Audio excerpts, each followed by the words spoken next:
Ay, nako, nasunog guys. My goodness. Ang dami ko kasing ginagawa. Ano nangyari sa pinarito ko? Hala guys. Naunsa na ni guys. Naging itim naman hinuon eh.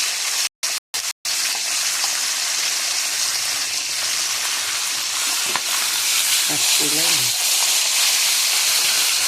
Hirap talaga guys kung nag-iisa ka dito sa bahay.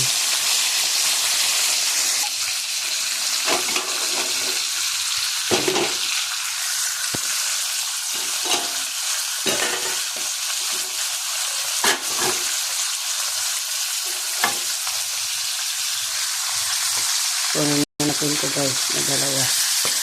Kawawa ang resulta.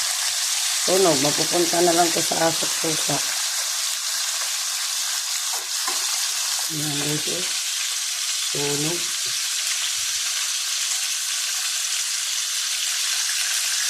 Saan na peraso guys?